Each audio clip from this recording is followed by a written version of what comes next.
Hi there, this is James Tripp. This is a video for Hypnosis Without Trance and James Tripp Chaos Wave. I'm in Rio International Airport. I'm stranded here for 20 hours, so I thought I might as well do something productive. And I want to address a question which is to do with hypnosis and mind control. The mind control question. A lot of people see hypnosis as being about mind control. There's a lot of debate around this. Can you hypnotize people against their will? I want to give a take on that. And I'm going to look at two aspects within this video. The first is control versus influence. The second is the question of hypnotizing people against their will. Now, first things first, some people sell the idea of hypnosis as being about mind control, about learning how to press the psychological buttons in others so that you can control them. I want to say out and out that I do not subscribe to this. I do not subscribe to this. I think control is way too strong a word. However, I get where the notion comes from. Because when hypnosis is done well, it really can look like mind control. But just because it looks like it doesn't make it so. The reality is hypnosis it's about influence. It's about shifting people's perception with your language and your communication. The definition I often give is the use of language and communication to direct attention, lead cognition, and seed ideas for the purpose of leading someone into an altered experience of reality. Now, essentially what we're doing is using language and communication to move minds. We are influencing the psychological systems of ourselves in self-hypnosis or others in hetero-hypnosis, whether that be formal hypnosis or conversational hypnosis. So we are influencing others, but the systems we are influencing are not only more complex than you think, they are more complex than you can think. So it's an art form, it's a craft. It's a bit like, say, a fantastic tennis player does not control the match. They bring their skills to bear upon an unfolding dynamic. And if they do well, they steer it towards a particular outcome. They influence it towards a particular outcome. But there is no tennis player on the planet that can perfectly control every movement within a tennis match. So it's about influence, not about control. The same is true with hypnosis. At best, we can become very profound influencers, but we are never mind control Svengali masters. That is mythology. It just does not work like that. So, with the systems that we're influencing, there are a lot of complex variables that go beyond what we can consciously comprehend. This is why hypnosis for me is an art and a craft more than it is a science, but that's something to be aware of. Also, I would recommend letting go of needing to control, because that neediness is going to undermine you as an influencer. I've talked about that in other places. So, second question here. Can you hypnotize somebody against their will? Can you give people suggestions that go against their will? Now, this seems like a simple question on the surface of things, but it's actually not that simple, because the concept of will is, well, it's a concept. There's no way you can go in somebody's brain and find will. There's no will module. There's nothing there. So when we talk about will, we're talking about this sort of nebulous concept that often when you look at it closer, it turns out not to work that way. So let me give you an example. One of the things I often do with clients is I'll suddenly reach over to them and I'll say, can I borrow your hand? And I gesture towards the hand. They lift their hand up and I say, that's right. And as you look at that hand in that space, in that place, floating there in front of you, and I get the hand floating in a hand catalepsy for those who know hypnosis stuff. I say, now let me ask you a question. Did you want to put your hand there? Now when I ask that question, I get a range of different answers, but none of them are true.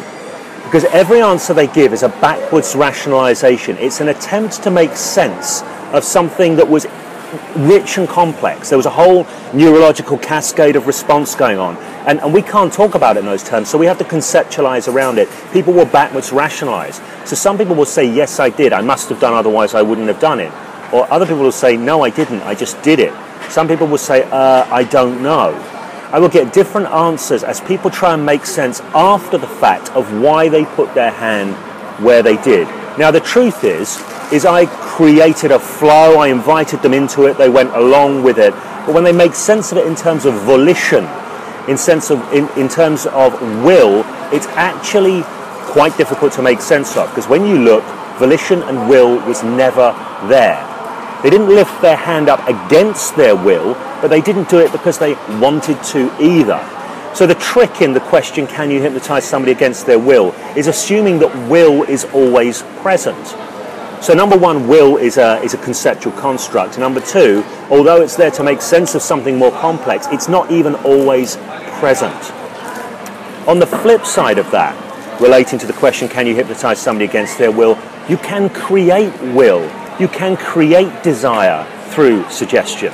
So again, you could create a context, a hypnotic context, in which somebody did something they would not normally do, but does that really mean they're doing it against their will? Or does it mean that the context was manipulated as such that their will became aligned with doing the thing that you were leading them to do? So there's this aspect to it as well. There's an old line, and I think Milton Erickson promoted this, that you cannot hypnotize somebody against their will. And I think, in spite of everything that I've just said, that is also true. It's true that sometimes will doesn't count. It's true that you can co-opt will. But going against someone's will, I really do not think that you can. If their will is set, they're absolutely determined. No, I won't be hypnotized if it's a formal context. No, I do not want to buy this thing. I absolutely don't. If their will is set like that, getting them to do something against that, where they're in some kind of struggle with themselves, is not a likely thing to happen. You can create the illusion of that, and stage hypnotists often do, but actually you've got to buy in at a higher level. You've got to buy into the experience of struggle against the will, if that makes sense. So that's the other thing about hypnosis, is it's working with psychological illusions the whole damn time. We live our lives through psychological illusions. You can create the psychological illusion of struggle with will without it actually being a reality. So that's another thing to bear in mind that kind of muddies the water with this question. So, hypnosis, the mind control question. Forget control, think about influence. Think about the art of influence. In fact, the more you let go of the neediness to control, the more empowered you will be to elegantly influence others, to escape from your own trance of neediness and develop the flexibility to influence that you want to have.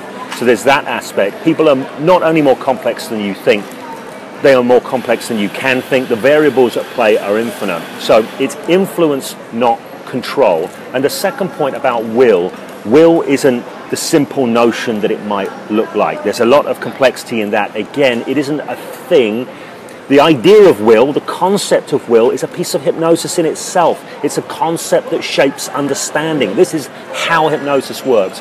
This is one of the reasons why hypnosis, the mind is often a rabbit hole of strange loops, because every time we talk about hypnosis, we're hypnotizing ourselves into a perspective on hypnosis.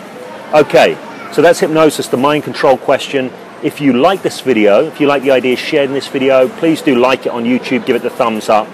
If you want to know more about using your mind to shape your life, both within the context of hypnosis and beyond the context of hypnosis, please do subscribe to the channel, put the notifications on so you can find out what's happening, when it's happening, and with all of that, the conversation can and will continue.